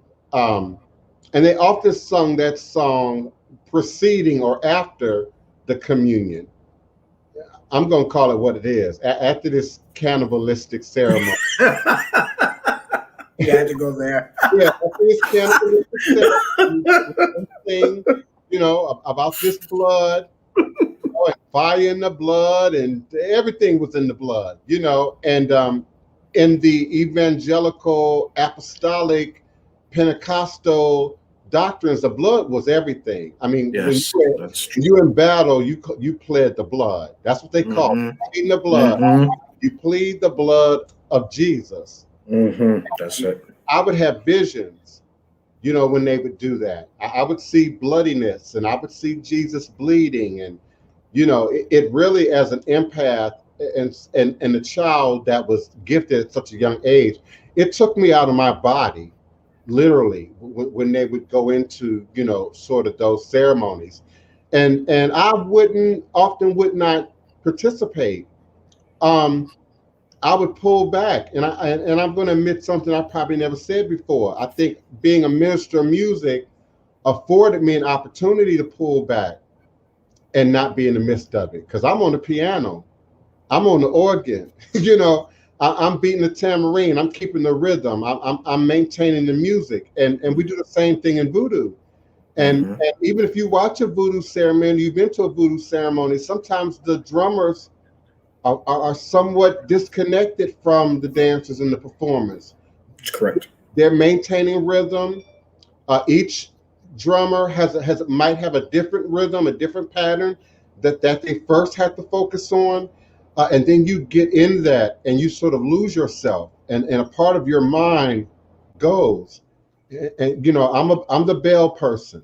I'm the guy.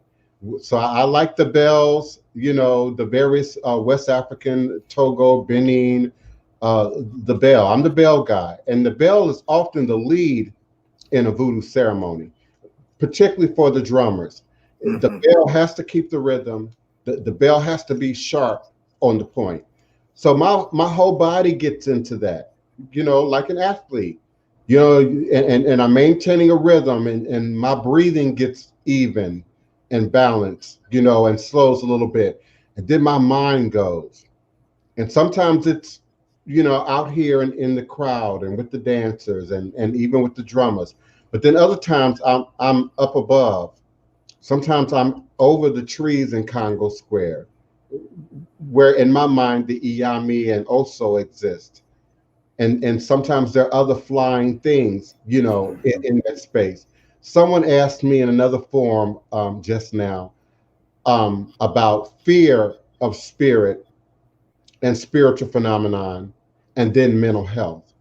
And what they mean by that is, you know, they're suggesting that some people fear meditation, trance, voodoo possession, out of fear that they might lose their mind, if not lose themselves. And how do we, if we all have had that level of experience, how do we confront that? How do we deal with that? For me, it came out of practice. Early on, there's that fear element. Early on, there's that feeling that, okay, I'm going to die, or I'm, you know, so far out that I might not get back into my body. And through repetition, I overcame that fear. And even if that were to transpire, I don't think I would be fearful, you know, in that moment. I think that a lot of us, mental health and spirituality, it's a good that's a good topic for a whole show, as well as we spoke about mental health and Ori and all that previously. You know, a lot of that is what your alignment and your attunement is about, you know, because yes, many people are scared of their own spiritual gifts. They don't understand them. They have no reference point for what these gifts represent, what they mean, how to approach them. And then for some, unfortunately, you got spiritual leaders that they don't understand either, to be honest with you.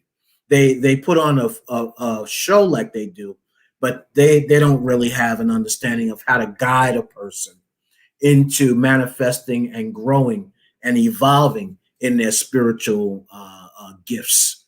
So a lot of people take on this thing that if they allow the spiritual gifts to manifest within them, that there's something wrong with their thinking or something wrong with the way that they're acting, something wrong, but not taken into account of spirit manifesting through them in the way that spirit desires to do. Now, if it elongates and holds on for an extended period of time, then yes, maybe you need to get some things checked out. I mean, to be perfectly honest. But if it's in the confines of worship, whether it's church, whether it's, you know, in what we do in African spirituality, then for some there's a sensitivity to receive to be possessed. Some a lot easier than others, and there's some Orisha that are not meant to be possessed, while other Orisha there is a meaning you have to be possessed in order to show that you have the level of connectiveness with the Orisha. So, you know, I don't know if I answered the question other than to say that we got to be okay with feeling uncomfortable with the newness of spiritual gifts and its development within us. Yeah, I think peer pressure plays an unfortunate role in the process. You know, what will my mama say? What will my friends and them say? What will my church members say? One of my earliest memories was being in a Black Baptist spiritualist church. Mm-hmm. You know, they had shouting, but they didn't have speaking in tongues. Mm-hmm. Speaking in tongues was considered an evangelical thing. And so we went and visited another church in the community. You know, had what they call a grand time, had a high time, which usually meant the gospel music was good and people shouted and, you know, came out of their wig. That's usually what, you know, that meant in this in this particular environment. It wasn't like any prosthetic, you know, word was coming through. It's not like healing was happening. Just, you know, the shout and then, you know, the ushers coming in and circling you in and fanning you down. And, you know, it was a demonstration to me as a kid. So we went and visited this church, this real popular church that was known for, you know, good singing and you know, some outside choirs came and there was some good singing. And this one sister went into the shout and she spoke in tongues. And it was like the air left the room in that moment. And here come the white nurses and the ushers in white, you know, to fan her down, to sit her down. I later on learned that was an attempt to sort of short circuit spirit, to sort of circumvent something that was really natural. Evangelicals have their own definition of that, but that's my definition, you know, of that sort of act of encircling them, quieting them down, as opposed to what we do in voodoo, which is to allow full possession to come through, to identify what the Bible say, identify the spirit, know if it's of God. We do the same thing in voodoo. We identify the spirit. And so we know if it's of God, we know if it's a useful spirit, we know if it's not. And so all spirits are not allowed to possess, as my cousin just said, nor should they be attempted, you know, in possession. But in a free-for-all like religious setting, which is how I saw that as a kid, anything is coming through. You got people shouting all over the church, you know, with various degrees of commitment to the same ideal belief. Church doesn't require initiation necessarily, other than the right hand of God and the baptismal process. But there's no real training there about spirit, what that is. As a child, I'm speaking as a child now, you know, people just start shouting at will. People just start babbling and eventually speaking tongues at will. There was like no class for that. Because I looked for it as a child. I imagine, okay, are they mimicking each other? You know, is there a class that I don't know about where they teach people how to do this? You know, and as I got older and more knowledgeable, I realized, okay, it's a spontaneous event. And yes, there are people who are mimicking. Yes, there are people who are going through the emotions. But even as a child, the hair on my arms would stand up when it was real. Mm-hmm. When it was real. And even now, as a voodoo practitioner, I don't negate the power of the Holy Spirit to move. You know, we just call it by another word in our traditions. We just And identify by a different spirit. um, I, I agree, absolutely, because also having a background in the church, that is pretty much how it was. Also, growing up being in the church that my mother was in. Well, also speaking to the fear when they said of having certain experiences or certain gifts, I will say this. It can be um, a scary experience. It can be particularly so for those who did have or did recognize their gifts when they were young, and were unfortunately in an environment where not only were those gifts recognized, but they were perceived incorrectly. It as in like working with the church. I will share that I don't like using that sixth sense word, the I see dead people thing. But we would have people transition in our family, and I would usually have a dream. I would see them within a week or two of them transitioning. And as a child, it was very frightening. What's even more so is for it that to be misunderstood, because in the church, that was something that was an absolute no-no, because when you transition, that's it. You either going to heaven or you going to hell. That's what some of them believe. A lot of them. It's either you're going to heaven or you're going to hell. Anything on the in between is a demon and something trying to get you, and basically that's what it was. It was perceived as that, and then that's the narrative that was pushed. And then a lot of the times that can be very detrimental, especially with young people, not having a full understanding, and then having that non-understanding intensified by adding an element or illusion of fear to that, by saying this is not what this is bad, this is what this means, this is something that something's coming to get you, in essence, like putting a non-existent boogeyman in a child's head. Mm-hmm. So it's something that it's different areas that everybody would need to work through. I would encourage anyone going through that, like I said, that to have a talk with someone that you can have in that capacity.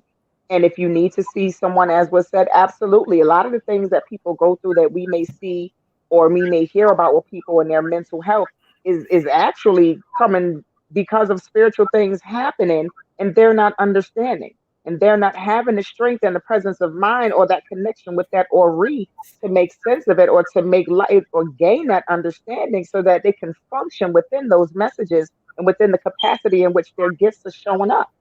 And sometimes that's hard. So it's a lot of those things. So absolutely, it's nothing wrong with mental health. It's good to have someone to talk to. It's all right to have a therapist, because a lot of the times having that will give that medium, that balance that's needed to maneuver as gifts. Because some people have gifts, they notice them when they're young. Some things happen when they're older, and it's good to have therapy. It's good to have that balance, so that there is clarity, so that there is calm as these things are realized, as they're uncovering themselves. And I encourage that for anyone, because I've had those issues, and I'm still working through a lot of that stuff today. So it's definitely something that needs to be discussed. Do not be afraid, ashamed, or anything like that. I've been to plenty of prayer meetings as a child, slathered down with grease and prayed over, and all of that stuff, because of my gift and the things that I spoke up about. And sometimes that could be extremely traumatic. So please Mhm. reach out to those that you feel like you can talk to. Get the information. If you need to be connected to a therapist, get that too. There's nothing wrong with none of that. If anything, it will enhance your skills and your understanding to be able to function better in your life the way that you need to in your day to day. Everybody's situation is different, but I absolutely encourage that.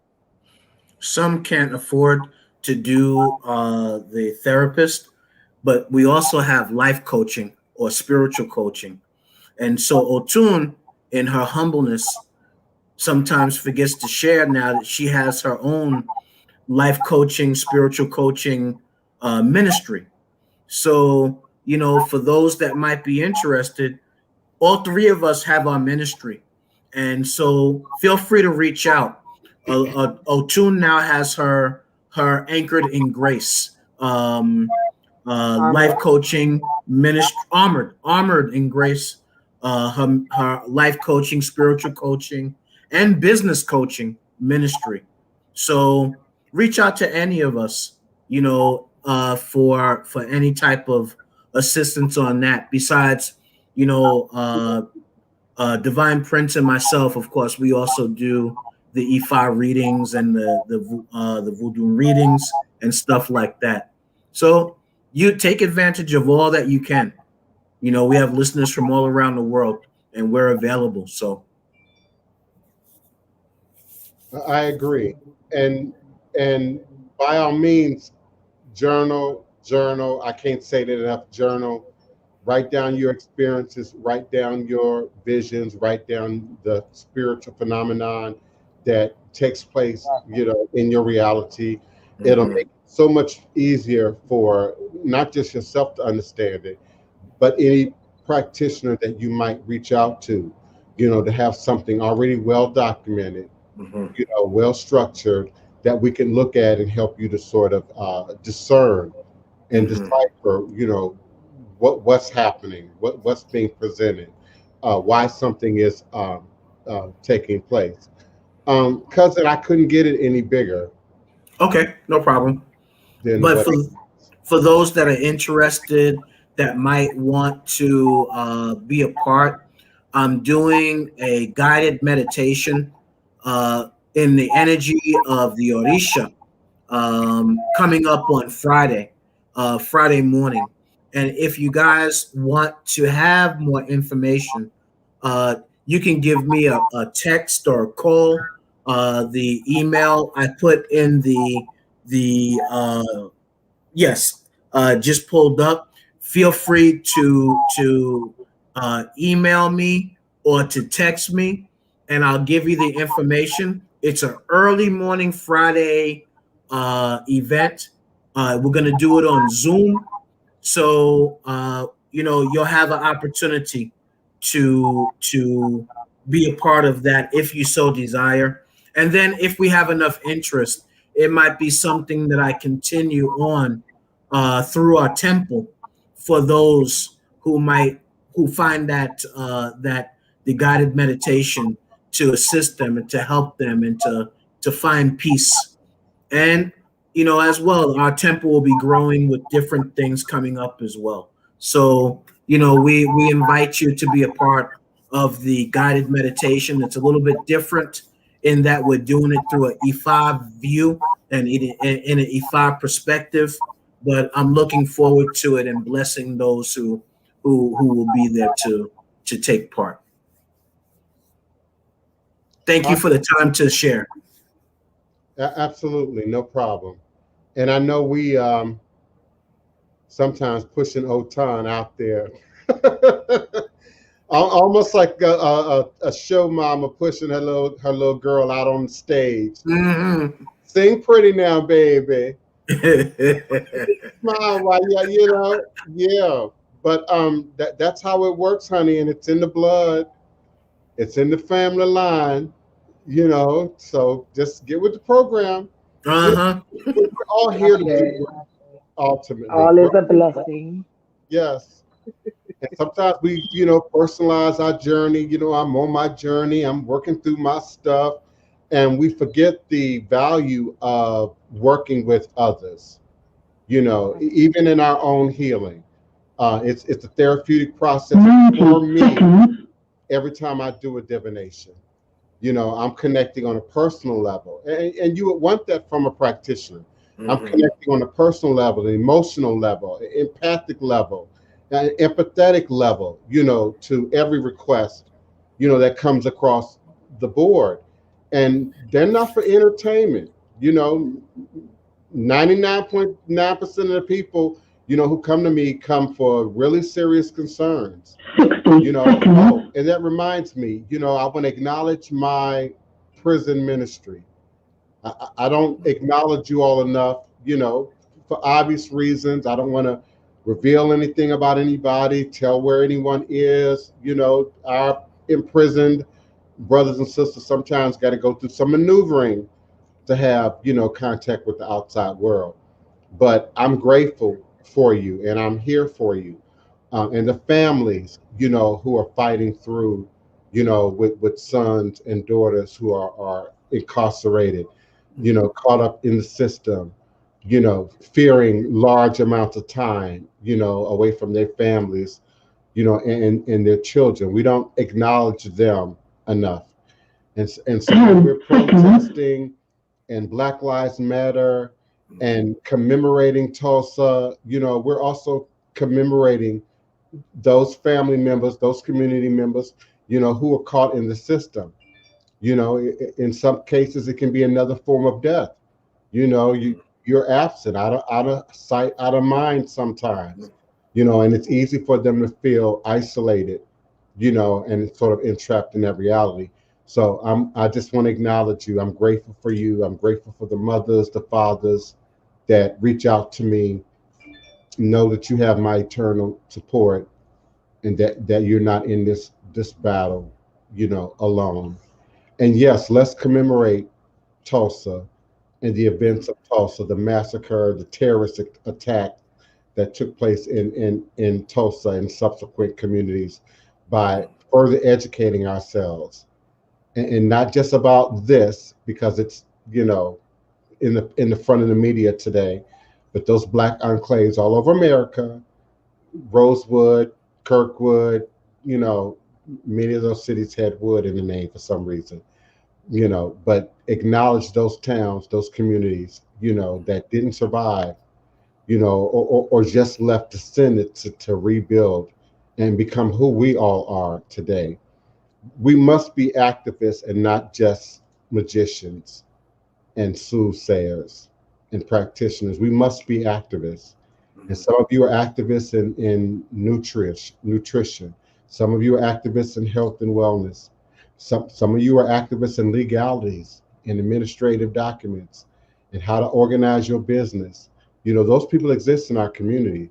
I got some powerful people in my community: accountants, people who know how to write grants, people who can help you, self-employed individuals get your paperwork together. Because if you're legitimate, you got to have your paperwork together. You got to pay taxes. You got to have a record and account, of what you do and how you're doing it.